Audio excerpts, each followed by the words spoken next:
नमस्कार मित्रांनो. तर आज आपण जाणार आहोत खेडला चिपळूणवरून. तर त्यासाठी मी बाईकनेच जातो. तर बाईकवर सेफ्टी खूप इम्पॉर्टंट असते. त्यामुळे माझ्या आता हेल्मेट आहेच. हेल्मेटच्या आत मी टाकतोय मास्क, जेणेकरून आपला हेल्मेटचे डायरेक्ट काच आपल्या डोळ्याला लागू नये म्हणून. कारण नेहमी ड्राईव्ह करताना सेफ्टी आपली ही इम्पॉर्टंट आहे आणि सेफ्टीसाठी ही चांगली हेल्मेट वापरणं. माझं आहे स्टील बर्डचं, तुमचं कुठलंही असू दे, पण ते आपण तुम्ही घेणं गरजेचं आहे. तर मंडळी, तुम्ही जॉब निवडताना असा निवडा जिथे तुमच्या गरजाही पूर्ण होतील आणि तुमचं आयुष्य जगता येईल तुम्हाला मनाप्रमाणे.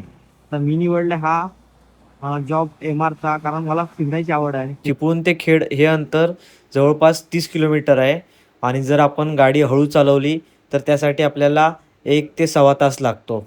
तर मंडळी, सकाळीच पहिल्या कॉलला एवढी गर्दी आहे की कॉल मिळताना आता मुश्किलच वाटतं. तर मित्रांनो, बघू शकता आता वाजलेच आहे. मी आलोय कॉलला 3 वाजता. 3 वाजता मी 4 वाजेपर्यंत बसने वेटिंग करेन. आता वेटिंग करून पण कॉल भेटेल आणि पण भेटला तर वेळून गोड, नाही भेटलं तरी आता रिमाइंडर घेऊन जायचं.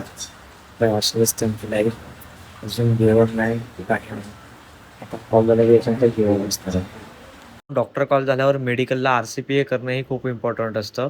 त्यामुळे आपला माल जातो की नाही हे आपल्याला समजतं. तर भावानं आज काय जेवण तर काय मिळालं नाही, पण शेवटी आता वैयक्तिक वर्किंग नंतर आता आपण आलोय कॉफी प्यायला.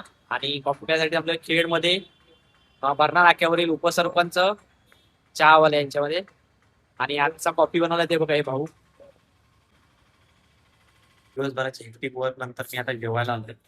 जेवायला आता 9:30. त्यासाठी मी आता हलका जेवण मागवलंय, तुम्ही बघू शकता. घरी आल्यावर पण तुमचं काम संपलं असं नाही.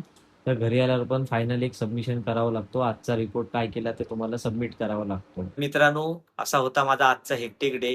तुमचा पण असा कधी हेक्टिक डे गेला असेल तर कमेंट करून खाली कळवा आणि व्हिडिओ आवडल्यास लाईक करा आणि चॅनलला जर नवीन असल्यास सबस्क्राईब करा.